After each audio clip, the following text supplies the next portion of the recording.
Hello friends, you're most welcome on our YouTube channel. दोस्तों, कैसे हैं आप सब। उम्मीद करता हूं कि आप सभी लोग बहुत अच्छे होंगे और आपकी पढ़ाई लिखाई बहुत ही ज़्यादा अच्छे ढंग से चल रही होगी। दोस्तों, आज इस क्लास में हम इलेक्ट्रिशियन ट्रेड का थ्योरी क्लास देखने वाले हैं और चैप्टर हमारा कौन सा है, ट्रांसफार्मर यानी कि परिणाम मित्र। दोस्तों, इस चैप्टर से आपके एग्जाम में 3 से 5 प्रश्न पूछे जाते हैं। प्रीवियस ईयर में ऐसा देखने को मिला है। तो ये चैप्टर जो है आप सभी के लिए इम्पोर्टेंट है। दोस्तों, चैप्टर जो है थोड़ा सा इजी भी है, आसान भी है और समझने लायक भी है और आपके 4 से 5 प्रश्न यहाँ से बन जाते हैं। तो दोस्तों, ये चैप्टर आप सभी के लिए इम्पोर्टेंट है। दोस्तों, अभी तक आपने यदि कहीं भी क्लास नहीं किया है तो ये चैप्टर आप सभी के लिए इम्पोर्टेंट है और इसको आप बड़ी ध्यान से देखिए। हम आपको एक एक चीज़ यहाँ पे बताई जाएंगी, वो सभी आप एग्जाम के दृष्टिकोण से इम्पोर्टेंट होंगे। आपको बिल्कुल समझ में आएगा। यदि आप कुछ भी नहीं जानते हैं दोस्तों, इस वीडियो को आप देखिए, इसके बाद आपको खुद पता चल पाएगा कि ट्रांसफार्मर में क्या होता है, आपको क्या समझ में नहीं आता है। हम पूरी कोशिश करेंगे कि आपको इस वीडियो से बहुत सारी चीज़ें सिखाने की कोशिश करें। ठीक है, तो आप वीडियो को बड़ी ध्यान से देखिएगा, अंत तक देखिएगा, उसके बाद आपको सारी चीज़ें यहाँ पे समझ में आ जाएंगी। तो चलिए दोस्तों, विदाउट वेस्टिंग ऑफ टाइम आज की इस इम्पोर्टेंट वीडियो को हम शुरू करते हैं। चलिए दोस्तों, देख लीजिए। यानी कि थर्मामीटर जो ट्रांसफार्मर आ चुका है दोस्तों यहाँ पे आपके पास से। देखिए, ट्रांसफार्मर आखिर होता क्या है। पहली बात यदि हम बात करें कि ट्रांसफार्मर क्या होता है, दोस्तों ट्रांसफार्मर क्या होता है, एक युक्ति होती है। ठीक है, यानी एक मशीन होता है और दोस्तों ये मशीन जो होती है ना, एक स्थैतिक युक्ति होती है, यानी कि जो है ये स्थिर होता है। इसमें किसी प्रकार की मूवमेंट नहीं होता है, यानी कि आप इसे एक जगह से दूसरी जगह आप ले जा सकते हैं, लेकिन इसमें अपने आप किसी प्रकार की मूवमेंट नहीं होता है, जो विद्युत ऊर्जा को एक परिपथ से दूसरे परिपथ में स्थानांतरित करता है। यानी कि दोस्तों ये क्या करता है ना, एक परिपथ से दूसरे परिपथ में विद्युत धारा को क्या करता है, तो स्थानांतरित करता है, यानी कि ट्रांसफर करता है। और दोस्तों जो हमारा ट्रांसफार्मर होता है वो एसी पर काम करता है। ठीक है, यानी कि एसी को क्या करता है, ये एसी को एसी में चेंज करता है और उसको क्या करता है ये, और मतलब इसके वोल्टेज को कम करता है और ज़्यादा करता है। ठीक है, ये काम किसका होता है, ट्रांसफार्मर का काम होता है। ये जो एसी को डीसी में चेंज नहीं करता है दोस्तों। बहुत सारे जो जो मतलब स्टूडेंट होते हैं उसके मन में ये रहते हैं कि एसी को डीसी में चेंज करता है, तो ये बिल्कुल ऐसा नहीं है। ये दोस्तों एसी को एसी में चेंज करता है, बस इसके वोल्टेज को हाई और लो करता है। कौन, ट्रांसफार्मर करता है। ठीक है, और ये क्या होती है, तो एक मतलब स्थैतिक युक्ति होती है, ये मूवेबल नहीं होती, यानी कि इसमें कोई गति नहीं होती है। ठीक है, और इसे ही क्या करते हैं हम लोग, परिणाम मित्र के नाम से जानते हैं। इसे आप बिल्कुल ध्यान में रखेंगे। दोस्तों, जब किसी प्रकार की गति नहीं होगी ना, तो इसकी घर्षण जो होगी हानि, वो क्या हो जाएगी, शून्य हो जाएगी। तो आपके एग्जाम बनते हैं कि जो ट्रांसफार्मर में घर्षण हानि होती है क्या होती है, वो शून्य हो जाएगी। अब देखिए दोस्तों, जब किसी भी चीज़ का घर्षण हानि शून्य हो जाएगा ना, तो उसकी दक्षता कितनी हो जाती है, तो वो हाई उच्च हो जाती है। यानी कि जब भी किसी युक्ति की आप यदि युक्ति की बात करें, यदि कोई मशीन की बात करें जिसकी हानि शून्य होगी, तो उसकी दक्षता क्या होगी, बहुत ही ज़्यादा हो जाएगी, यानी कि उच्च हो जाएगी। तो ये बात पहली हो गई। अब दोस्तों यहाँ पर देख लेते हैं कि ट्रांसफार्मर होता है क्या, इसमें जो पार्ट्स लगे होते हैं उस पार्ट्स को हम लोग बिल्कुल ध्यान से समझ लेते हैं। यहाँ पे देखिए, पहला जो पार्ट दोस्तों इसमें लगा हुआ है वो कौन सा होता है, कंजर्वेटर टैंक। यहाँ पर आप देख पा रहे होंगे। ठीक है, हम आपको अच्छी तरह से यहाँ पे बता देते हैं। देखिए दोस्तों, ये जो हमारा जो टैंक लगा होता है, ये इसका नाम क्या होता है, कंजर्वेटर टैंक लगा होता है। ठीक है, इसे हिंदी में क्या बोलते हैं, संरक्षक टैंक के नाम से जानते हैं। ठीक है, क्या बोलते हैं, संरक्षक टैंक के नाम से जानते हैं। ठीक है, हिंदी में बोलते हैं संरक्षक टैंक और इंग्लिश में क्या बोलते हैं हम लोग, कंजर्वेटर टैंक। दोस्तों ये क्या होता है, एक बेलनाकार टाइप का होता है। आप यहाँ देख रहे हैं इसका आकार कैसा है, बेलनाकार है ना। ये एक बेलनाकार टाइप जो होती है, एक टैंक होती है। ये किसका बना होता है, यदि आपसे पूछा जाए तो ये मृदु स्टील का बना होता है। जो मृदु स्टील होती है इसका बना होता है, कौन सा, ये वाला कौन सा, कंजर्वेटर टैंक बना होता है। ठीक है, दूसरी बात दोस्तों, इसमें जो तेल भरा होता है और वो तेल जो भरा होता है वो बिल्कुल आधा भरा होता है। यानी कि इसमें पूरा फुल तेल हम भर नहीं भरते हैं, इसमें आधा तेल ही हम भरते हैं। इस बात को आपको ध्यान में रखना होगा। ठीक है दोस्तों, और इसके अलावा इसमें क्या होती है ना, इस टैंक में जो होती है एक ऑयल गेज मीटर लगी होती है। आप देख लीजिए, है लगा हुआ।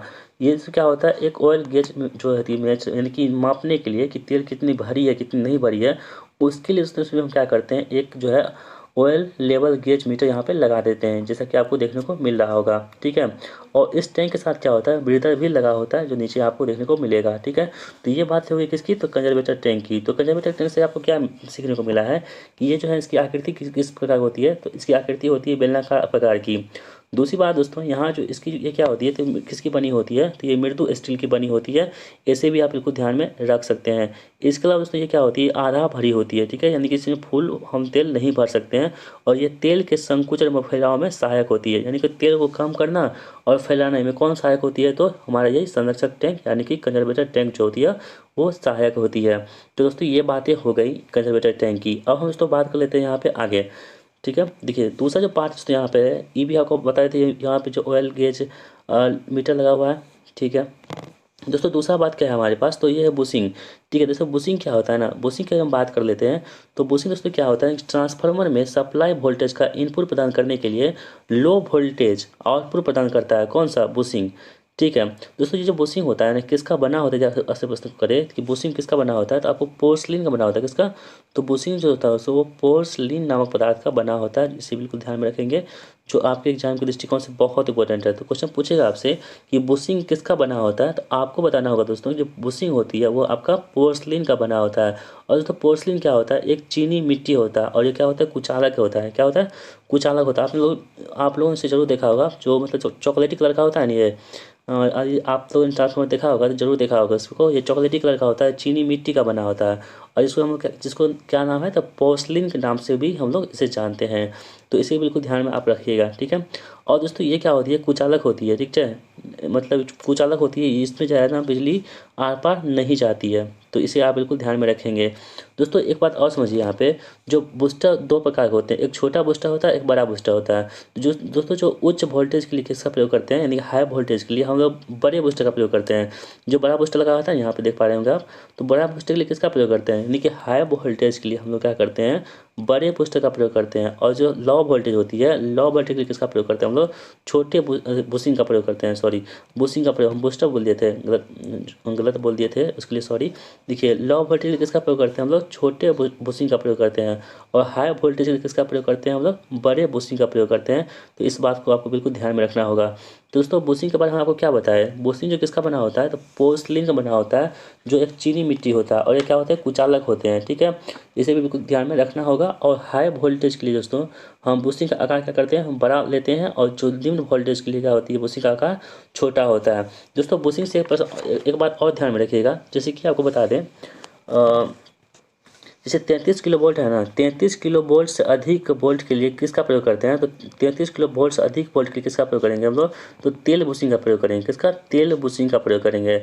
और 33 किलो वोल्ट से कम यदि रहेगा तो दोस्तों उसके लिए हम क्या करेंगे, ठोस बुशिंग का प्रयोग करेंगे, ठीक है। तो इसे भी आपको बिल्कुल ध्यान में रखना होगा, ठीक है। तो ये सभी पॉइंट क्या है, तो बुशिंग से संबंधित है, जो आपको हमने बता दिया है। तो आई होप दोस्तों आपको ये वीडियो पसंद आ रही होगी। दोस्तों यदि आपको वीडियो पसंद आती है और हमारा कंटेंट आपको पसंद आता है, तो प्लीज़ दोस्तों वीडियो को शेयर कर दीजिएगा, और इस वीडियो को लाइक अभी से कर दीजिएगा। क्योंकि दोस्तों आप लोग क्या करते हैं कि वीडियो देखते हैं, लाइक करना भूल जाते हैं। तो प्लीज़ आपसे रिक्वेस्ट है दोस्तों कि वीडियो को लाइक अभी से कर दीजिए, ठीक है। तो दोस्तों हम बढ़ते हैं अगले पॉइंट की ओर। तो अगला पॉइंट देख लेते हैं दोस्तों, यहाँ पे टैप चेंजर है। दोस्तों आपको बता दें टैप चेंजर क्या होता है। देखिए दोस्तों यहाँ पे टैप चेंजर जो होता है ना, ये आपका ट्रांसफार्मर में टैप चेंजर, ये क्या होती है, द्वितीयक बाइंडिंग अलग अलग बिंदु पर टैपिंग की जाती है, यानी कि टैप करने का काम करती है, कौन सी होती है, टैप चेंजर का काम होता है टैपिंग करना। दोस्तों टैप चेंजर होती है वो हस्त चालित होती है, यानी कि इसे हम हाथ से चलाते हैं, इसको टैप चेंजर को। दोस्तों इसका काम क्या होता है ना, इसका काम ये होता है कि आउटपुट वोल्टेज होती है, आउटपुट वोल्टेज को घटाने या बढ़ाने का काम करता है, कौन, ये मतलब कौन, वे टैप चेंजर करता है, यानी कि आउटपुट वोल्टेज को बढ़ाने और घटाने का काम कौन करेगा, ये टैप चेंजर करेगा। इसे आप बिल्कुल ध्यान में रख सकते हैं। दोस्तों इसके नीचे लगा होता है टैप चेंजर ऑयल लेवल, ठीक है। इसका मतलब ये होता है, यह मुख्य टैंक में लगा होता है, जो मुख्य टैंक आप देख पा रहे हो ना, इसी मुख्य टैंक में लगा होता है। और ये टैंक का जो ताप होता है वो 100 डिग्री सेंटीग्रेड से अधिक होने पर यह अलार्म बजना शुरू हो जाता है। तो इसे भी आप बिल्कुल ध्यान में रखेंगे। दोस्तों अब देख लेते हैं कौन सा पार्ट हमारा बच जा रहा है यहाँ पे। देखिए दोस्तों यहाँ एक कौन सा सिलिका जेल होता है, कौन सा सिलिका जेल होता है। सिलिका जेल के बारे में हम बात कर लेते हैं। ये जो है मतलब ट्रांसफार्मर का एक इम्पोर्टेंट पार्ट होता है, इससे आपके एग्जाम में प्रश्न बनते हैं। तो सिलिका जेल दोस्तों क्या होता है आपको बता दें। सिलिका जेल जो होता है दोस्तों, ये जो होती है ना एक प्रकार की क्या होता है ना, एक युक्ति होती है। जो इसका रंग कैसा होता है, आपसे पूछा जाए कि इसका रंग कैसा होता है, तो सिलिका जेल का रंग कैसा होता है दोस्तों, वो क्या होता है, नीला रंग का होता है। क्या, ब्लू रंग का, यानी कि नीला रंग का होता है, ठीक है। और दूसरा इसका काम क्या होता है ना सिलिका जेल का, ये इसका काम ये होता है दोस्तों, ये जो ट्रांसफार्मर में नमी होती है, जो मॉइस्चराइजर होती है, वो नमी को सोखने का काम करता है कौन, सिलिका जेल करता है। तो नमी का सोखने का काम कौन करेगा, तो सिलिका जेल करेगा। इसका रंग कैसा होगा दोस्तों, तो वो नीला कलर का होगा। दोस्तों सिलिका जेल को हम पुनः प्राप्त मतलब इसका यूज कर सकते हैं, यदि फिर से यूज करना होगा तो पुनः इसका यूज कर सकते हैं। तो इसे बिल्कुल ध्यान में रखेंगे आप लोग, ठीक है। तो दोस्तों ये बात हो गई ट्रांसफार्मर की प्रकार के बारे में, मतलब ट्रांसफार्मर के कितने जो पार्ट्स होते हैं उस पार्ट्स को हमने देख लिया है। अब दोस्तों हम बढ़ते हैं अगले पॉइंट्स की ओर।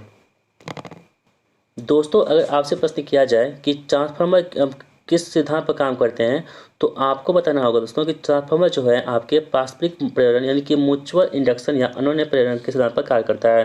दोस्तों ये जो वन लाइनर प्रश्न है आपके एग्जाम में प्रश्न बनते हैं ऐसे कि जो ट्रांसफार्मर होते हैं वो किस सिद्धांत पर काम करते हैं, तो आपको बताना होगा म्यूचुअल इंडक्शन या अनन्य प्रेरण के सिद्धांत पर ये काम करते हैं। नेक्स्ट हमारा है कि ट्रांसफार्मर में दो प्रकार की बाइंडिंग स्थापित की जाती है। क्वेश्चन पूछ सकता है आपसे कि ट्रांसफार्मर में कितनी बाइंडिंग होती है। दोस्तों ट्रांसफार्मर में दो प्रकार की बाइंडिंग होती है, वो भी आपको हम बता देते हैं यहाँ पे। देखिए पहला होता है प्राइमरी वाइंडिंग, दूसरा होता है सेकेंडरी वाइंडिंग, ठीक है। आप यहाँ पे देख पा रहे होंगे तो प्राइमरी वाइंडिंग क्या होती है और सेकेंडरी वाइंडिंग क्या होती है। तो primary winding AC current source यहाँ पे होता है दोस्तों, और यहाँ पे क्या होता है लोड होता है। यानी कि प्राइमरी वाइंडिंग में क्या होती है वो करंट मतलब धारा इसमें जुड़ा होता है, और दूसरा में क्या होता है जो सेकेंडरी होती है उसमें लोड यानी कि स्रोत जुड़ा होता है, ठीक है। तो इसे बिल्कुल आप ध्यान में रखेंगे।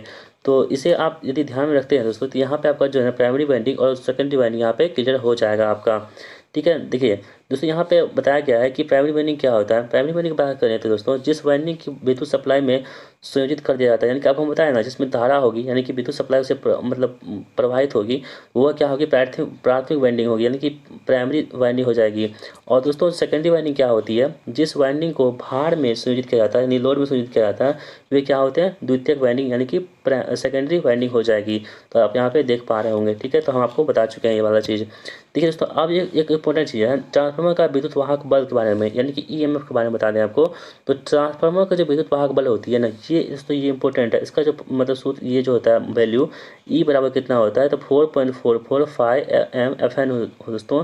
ये क्या होती है ट्रांसफार्मर का विद्युत वाहक बल होता है, इसे आप बिल्कुल ध्यान में रखेंगे, आपके लिए इंपॉर्टेंट है दोस्तों। प्राथमिक वाइंडिंग में विद्युत वाहक बल जो होती है वो क्या होती है प्राथमिक वाइंडिंग में, ये है ना प्राइमरी। तो 4.445 एम एफ एन पी, यहाँ पे बस क्या होगा प्राथमिक उसे जोड़ दीजिएगा, तो ये आपका प्राथमिक विद्युत वाहक बल का मान जो है यहाँ पे निकल के आ जाएगा। तो इस पॉइंट को आप बिल्कुल ध्यान में रखेंगे क्योंकि ये आपके लिए इंपॉर्टेंट बहुत ज़्यादा है, ठीक है।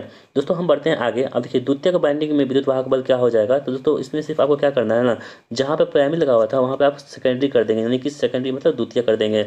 देखिए यहाँ पे ई एस बराबर कितना था 4.445 एम एफ एन एस, ये तो क्या है आपका सेकेंडरी वाइंडिंग में विद्युत वाहक बल है। तो इसे भी आप बिल्कुल ध्यान में रखेंगे। तो ऑप्शन नंबर जो है यहाँ पे, तो ये सभी जो आप दोस्तों एग्जाम में डायरेक्टली प्रश्न बनते हैं यहाँ से, तो आप इसको ध्यान रखेंगे।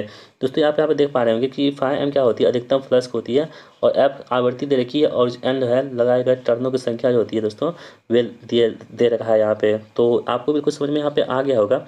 अब हम बात कर लेते हैं दोस्तों ट्रांसफार्मर अनुपात यानी कि ट्रांसफार्मर रेशियो क्या होता है, ठीक है। देखिए दोस्तों हम बात करते हैं ट्रांसफार्मर अनुपात यानी कि ट्रांसफार्मर रेशियो की। देखिए ट्रांसफार्मर की द्वितीयक वाइंडिंग तथा प्राइमरी वाइंडिंगों में टर्नों की संख्या के अनुपात को ट्रांसफार्मर अनुपात कहते हैं। तो दोस्तों ट्रांसफार्मर अनुपात क्या होता है, जो प्राथमिक वाइंडिंग होती है ना, तो द्वितीयक वाइंडिंग अब प्राथमिक देखिए द्वितीयक वाइंडिंग क्या हो जाएगा, यहाँ पे ई बराबर दे रखा है, यहाँ पर क्या लिखेंगे आप देख लीजिए। तो ई बराबर ई एस बटा ई पी होगा ना, कि सेकेंडरी वाइंडिंग होगा नहीं बराबर। तो द्वितीयक वाइंडिंग और प्राथमिक वाइंडिंग के अनुपात को क्या बोलेंगे हम लोग, तो ट्रांसफार्मर की क्या करेंगे रेशियो बोल देंगे। तो आप यहाँ पे देख पा रहे होंगे तो दोस्तों ये क्या होती है ट्रांसफार्मर रेशियो होती है। यहाँ से प्रश्न एग्जाम बनते हैं आपके। दोस्तों हम जो नेक्स्ट वीडियो लाने वाले हैं उस पर हम आपको न्यूमेरिकल करवाएंगे। तो जितने भी टॉपिक हैं ना न्यूमेरिकल के, उन सभी टॉपिक को हम कवर करेंगे ट्रांसफार्मर का, ठीक है। जिसमें आपका जो ट्रांसफार्मर अनुपात भी आपसे प्रश्न बनेगा तो उसका भी हम लेकर आएंगे वीडियो, उसका भी हम क्वेश्चन लेकर आएंगे। तो सभी क्वेश्चन को हम अच्छे से आपको करवाएंगे। तो ट्रांसफार्मर चैप्टर जो ना आपकी जुबान पर होगा, इतना हम कहेंगे कि जितने भी प्रश्न से बनेगा ना उन सभी प्रश्नों को हम अच्छे से कवर करेंगे। तो वीडियो को आप मिस मत कीजिएगा दोस्तों। जितनी वीडियो हमारे अभी आ रही है ना, आप सभी को अच्छे से देखते रहिए और इसको अच्छे से याद करते चलिए, ठीक है, जो आपके एग्जाम के लिए बहुत इंपॉर्टेंट है। देखिए दोस्तों एक होता है कि आदर्श ट्रांसफार्मर यानी कि आइडियल ट्रांसफार्मर क्या होते हैं आपको बता दें। जिस ट्रांसफार्मर की इनपुट पावर आउटपुट पावर के समान होती है ना, वो क्या होती है आदर्श ट्रांसफार्मर होती है। यानी कि इनपुट और आउटपुट पावर क्या होगी बिल्कुल समान हो जाएगी, सेम सेम हो जाएगी। तो इस प्रकार के ट्रांसफार्मर क्या बोलेंगे हम लोग आदर्श ट्रांसफार्मर के नाम से जानेंगे, ठीक है। दोस्तों आप देख लीजिए है जो 3 फेज ट्रांसफार्मर वाइंडिंग का संयोजन क्या है। यहाँ दोस्तों जो कुछ संयोजन दे रखे हैं, इसके अलावा हम कुछ आपको बताएंगे ऊपर से, ठीक है, जो यहाँ पे नहीं दे रहा है तो उसको भी आप ध्यान में रखेंगे। जिसके दोस्तों यहाँ पे आपको देखने को मिल रहा है। यहाँ दोस्तों पहला हमारा कौन सा स्टार टू स्टार संयोजन, दूसरा कौन सा स्टार टू डेल्टा संयोजन, तीसरा के पास है कि डेल्टा टू स्टार संयोजन, चौथा आपके पास डेल्टा टू डेल्टा संयोजन, पांचवा आपके पास है डेल्टा संयोजित टर्सरी वाइंडिंग, और छठा स्कॉट या टीटी संयोजन। दोस्तों इसके अलावा एक होता है कौन सा हमारा वीवी संयोजन, ठीक है, भी संयोजन होता है, ठीक है, इसे भी आप लोग ध्यान रखेंगे। और जो एक और होता है दोस्तों वो हमारा कौन सा होता है स्टार इंटरस्टार। यदि आपने इसको नहीं सुना है ना तो आपको इस वीडियो में ये भी बताएंगे स्टार इन स्टार संयोजन। यदि आपको नहीं पता है दोस्तों तो ये सब जान लीजिए, ये सभी इंपॉर्टेंट है आपके। तो देखिए इन सभी के अलावा, इन सभी को आपको जानते ही होंगे, इन सभी के अलावा एक होता है वीवी संयोजन और जो अलग एक और होता है वो स्टार इन स्टार संयोजन होता है, यानी कि डेल्टा इन स्टार संयोजन इसे बोल सकते हैं या स्टार इन स्टार संयोजन भी इसे हम लोग बोल सकते हैं। तो ये सभी दोस्तों आपके लिए इंपॉर्टेंट है।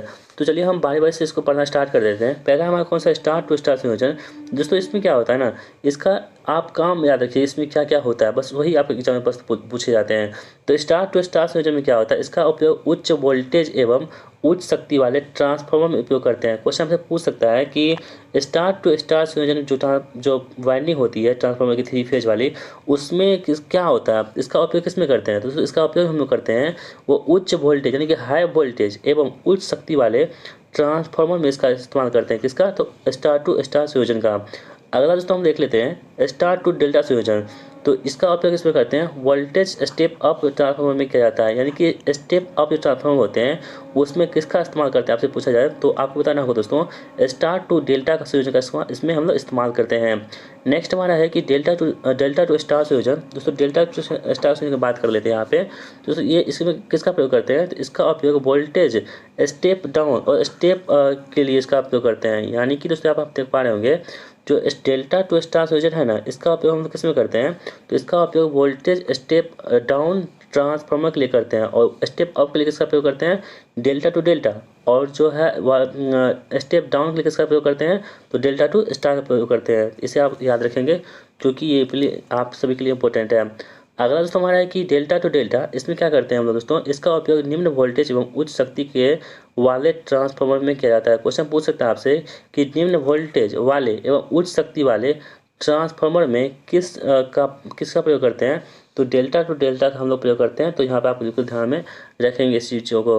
अगला हमारा डेल्टा संयोजित टर्सरी वाइंडिंग। दोस्तों टर्सरी वाइंडिंग क्या होती है यहाँ पे, दोस्तों ये क्या होता है तृतीयक वाइंडिंग भी इसे हम बोल सकते हैं। इसका उपयोग न्यूट्रल बिंदु को स्थिर रखने के लिए करते हैं।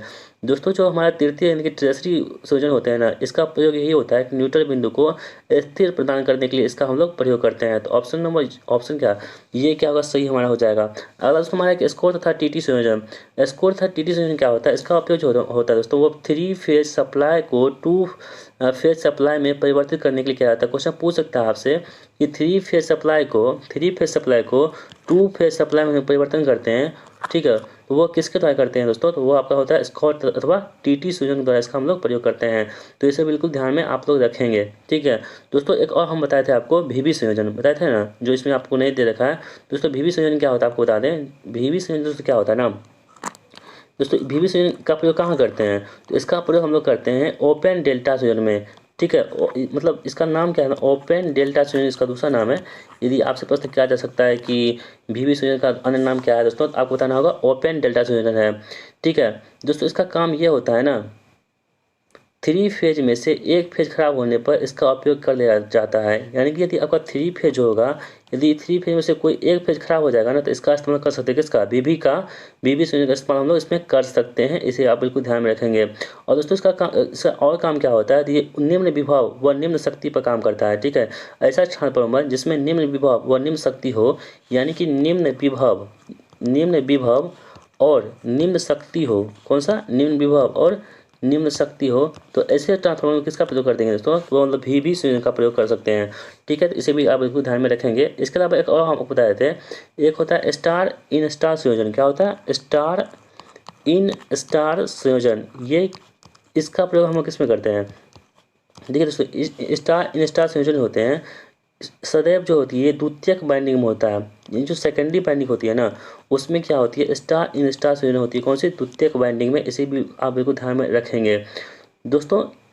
तो ये सभी क्या हो गए यहाँ पे, तो ये हो गया स्टार इन स्टार संयोजन। दोस्तों इसका उपयोग हम लोग कहाँ करते हैं? इसका उपयोग हम लोग करते हैं पथरीले स्थान पर, जहाँ पर पत्थर से लगे होते हैं ना ज़्यादा, तो पथरीले स्थान पर अर्थिंग करना कठिन हो जाता है। आप सभी लोग जानते होंगे, जो अर्थिंग हम लोग करते हैं यानी कि अर्थ में जो लगाते हैं, तो पथरीले जगह पर पत्थर रहता है बहुत ज़्यादा, तो वहाँ पर अर्थिंग करना बहुत मुश्किल होता है। तो अर्थिंग वाले जगह पर जो मतलब पत्थरी स्थान पर जो अर्थिंग लगाते हैं दोस्तों, वहाँ पे कठिन हो जाता है, तो वहाँ पे इसका हम लोग उपयोग करते हैं स्टार इन स्टार संयोजन का। तो इसे भी आप बिल्कुल ध्यान में रखेंगे। ठीक है दोस्तों, हम बात करते हैं अगले। तो ट्रांसफार्मर की समान असमानता की शर्तें क्या होती है? पहला आपके पास है समान फेज क्रम, यानी कि अनिवार्य रूप से होनी चाहिए। दूसरा है समान वोल्टेज अनुपात। तीसरा के पास है समान ध्रुवता, अनिवार्य होनी चाहिए। और समान प्रति इकाई प्रतिबाधा, इम्पीडेंस होना चाहिए। ये सभी क्या होते हैं दोस्तों? तो ट्रांसफार्मर के समांतर की शर्तें ये सभी हैं, आप इसे ध्यान में रखेंगे। अगला सवाल है कि ट्रांसफार्मर में वोल्टता नियमन। दोस्तों ट्रांसफार्मर जो वोल्टता नियम होता है इसको हम देख लेते हैं। ट्रांसफार्मर में शून्य वोल्टेज रेगुलेशन इन ट्रांसफार्मर भार अवस्था से पूर्ण भार अवस्था तक हुए वोल्टेज परिवर्तन एवं पूर्ण भार वोल्टता के अनुपात को वोल्टेज नियमन कहते हैं। तो यहाँ पर देख सकते हो दोस्तों, जो वोल्टेज नियमन होता है ना, वो क्या होता है, इसका जो फॉर्मूला होता है दोस्तों, वी आर परसेंटेज बराबर क्या होता है, V N L minus V F L बटा वी एफ एल गुना 100। दोस्तों वी एन एल क्या होता है, आप यहाँ पर देख पा रहे होंगे, शून्य भार वोल्टता क्या बोलते हैं, वी एन एल, यानी कि एन एल मतलब क्या हुआ दोस्तों, एन मतलब नो, एल मतलब क्या हुआ, लोड। जहाँ पे लोड नहीं हो, नो लोड हो, उसे क्या बोलेंगे, शून्य भार बोलेंगे ना। उसी प्रकार से एफ एल है, तो एफ मतलब क्या हुआ, फुल लोड, जहाँ पे पूरा फुल हो। तो ये सभी आपके लिए इंपॉर्टेंट है थोड़ा सा, मतलब ये सभी बेसिक चीज़ें हैं, आपको याद होना चाहिए। एफ एन फुल लोड हो गया, तो एन एन एल मतलब क्या होता है, नो लोड। एफ एल मतलब फुल लोड। तो यहाँ पे देखिए क्या कर रहा है ना कि फुल नो लोड में से फुल लोड को माइनस करेंगे, बटे फुल लोड करेंगे, इंटू 100 करेंगे, तो आपका जो है दोस्तों ट्रांसफार्मर की वोल्टता नियमन जो है वो निकल के आ जाएगी। ठीक है, तो यहाँ आप देख पा रहे होंगे दोस्तों। नेक्स्ट हमारा है कि ट्रांसफार्मर की शून्य भार धारा पूर्ण भार धारा से 3 से 5% तक होती है। क्वेश्चन पूछ सकता है आपसे कि ट्रांसफार्मर की शून्य भार धारा जो होती है वो पूर्ण धारा की कितनी परसेंट होती है, तो 3 से 5% होती है। इसे भी आप बिल्कुल ध्यान में रखेंगे। ठीक है दोस्तों, हम बात कर लेते हैं अब ट्रांसफार्मर की हानियों के बारे में। ठीक है, जो ट्रांसफार्मर में कितने लॉसेस होती हैं, उन सभी लॉसेस को हम यहाँ पे देख लेते हैं। दोस्तों पहला कौन सा हमारा है, लो क्षति, यानी कि ये आयरन लॉस बोल सकते हैं। ठीक है, आयरन लॉस बोल सकते हैं इंग्लिश में, आयरन लॉस, यानी कि लो क्षति, यानी कि लोहा की क्षति। ठीक है, देखिए ट्रांसफार्मर की कोर के पैदा होने वाली विद्युत शक्ति की क्षति को लो क्षति कहते हैं। यह दो प्रकार की होती है, भंवर धारा या फौकॉल्ट धारा क्षति। देखिए दोस्तों लो क्षति क्या होती है, कॉपर जो मतलब ये आयरन जो लॉस होती है हमारी, वो ट्रांसफार्मर की ग्रोथ के द्वारा पैदा होने वाली विद्युत शक्ति के लिए क्षति लो क्षति कहलाती है। इसे भी बिल्कुल ध्यान में आप रखेंगे। दोस्तों ये जो होती है लो क्षति, ये कितने प्रकार की होती है, दो प्रकार की होती है। पहला कौन सी होती है हमारा, तो भंवर धारा या फौकॉल्ट धारा क्षति।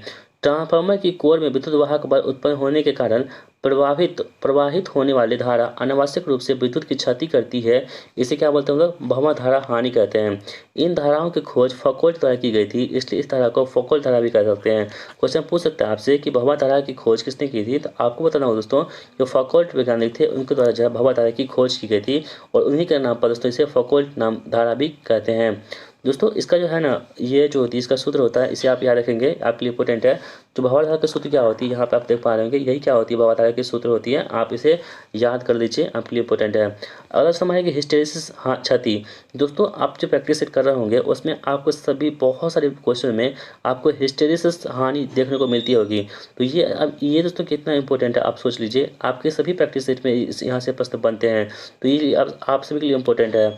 यहाँ पे कह रहा है कि लोह एवं चुंबक पदार्थों के बार बार चुंबकित एवं विचुंबकित होने के कारण जो विद्युत क्षति होती है उसे हिस्टेरिस क्षति कहते हैं। क्वेश्चन आपसे पूछ सकता है कि हिस्टेरिस क्षति किसे कहते हैं, तो दोस्तों आपको बताना होगा, लोहा एवं चुंबक पदार्थों के बार बार चुंबकित एवं विचुंबकित होने से जो क्षति होती है ना, विद्युत क्षति होती है, उसे हम लोग क्या बोलते हैं, तो हिस्टेरिस क्षति के नाम से जानते हैं।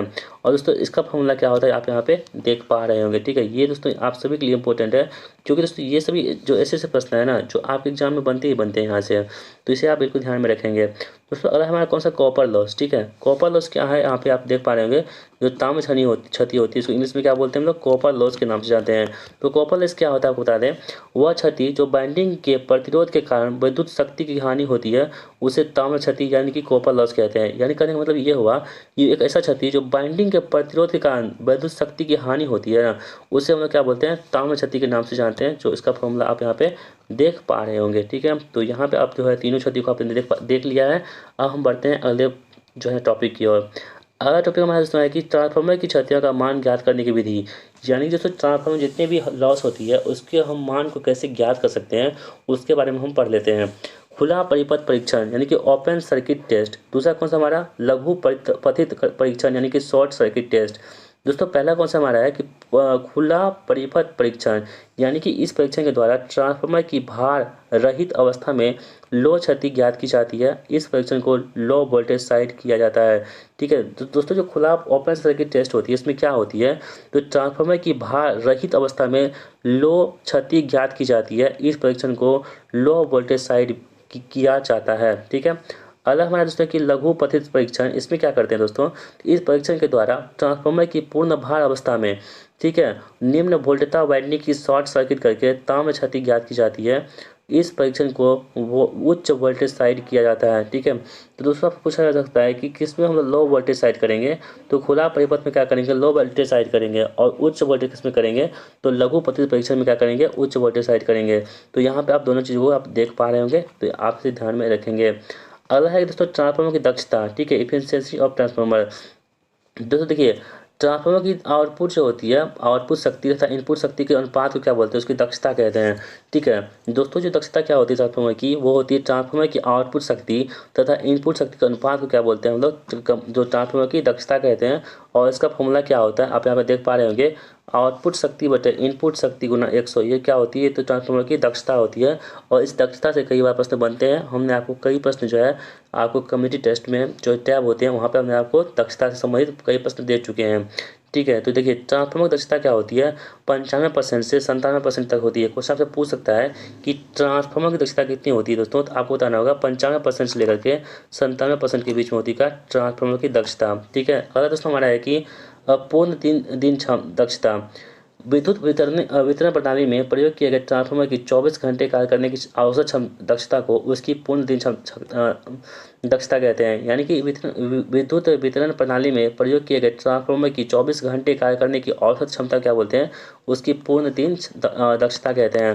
दोस्तों पूर्ण दिन क्षमता कैसे निकाल सकते हैं आप लोग, तो दिए गए समय में यानी कि आउटपुट किलोवाट बटे दिए गए समय में इनपुट किलोवाट को यदि आप डिवाइड कीजिएगा तो क्या होगा, आपके पास जो है पूरे दिन की दक्षता निकल जाएगी। तो दोस्तों इस वीडियो में बस इतना ही रखेंगे आज की वीडियो में। अब जो नेक्स्ट दोस्तों वीडियो आएगी हमारी, उसमें आपको हम बताएंगे ट्रांसफार्मर का वर्गीकरण। दोस्तों ट्रांसफार्मर का वर्गीकरण जो होते हैं कितने प्रकार से होते हैं, आउटपुट के आधार पर होते हैं, कोड के आधार पर होते हैं। ठीक है, तो इन सभी जो टाइप्स जो कंप्यूटर होते हैं ना, उन सभी टाइप के कंप्यूटर को हम ट्रांसफार्मर को हम पढ़ने वाले हैं नेक्स्ट जो मतलब क्लास आने वाला है। ठीक है, उसमें यहाँ पर कंप्यूटर भी हम पढ़ाते हैं तो दिमाग में कंप्यूटर भी आ जाता है। तो दोस्तों थोड़ा सा लैंग्वेज में मतलब कि बोलते बोलते थोड़ा सा टंग स्लिप हो जाता है, तो उसके लिए थोड़ा सा उसके लिए सॉरी दोस्तों, क्योंकि बहुत सारे सब्जेक्ट को पढ़ाना होता है तो मुंह से कभी कभी कुछ निकल जाता है, तो उसके लिए थोड़ा सा मैनेज कीजिएगा आप लोग। लेकिन दोस्तों जो भी हमसे गलतियाँ होती है इस वीडियो में, कहीं हम कुछ गलत बोल देते हैं तो आप लोग कमेंट करके हमें जरूर बताइएगा कि आपने सर यहाँ पर कुछ गलत मिस्टेक किए हैं। ठीक है, तो हम उसको सुधारने की कोशिश करेंगे। तो दोस्तों इस वीडियो में बस इतना ही। उम्मीद करता है कि आपकी वीडियो पसंद आई होगी। दोस्तों यदि आपको मेरी वीडियो पसंद आती है तो वीडियो को लाइक कर दिया कीजिएगा और इस वीडियो को अपने दोस्तों में शेयर कीजिएगा। ठीक है, और दोस्तों यदि आप चैनल पर नए हैं ना तो इस चैनल को सब्सक्राइब कर लीजिए, क्योंकि हम आपके लिए इस तरह के कंटेंट इस चैनल पर अपलोड करते ही रहते हैं, डेली करते हैं। तो दोस्तों मिलते हैं नेक्स्ट क्लास में, तब तक के लिए जय हिंद, वंदे मातरम।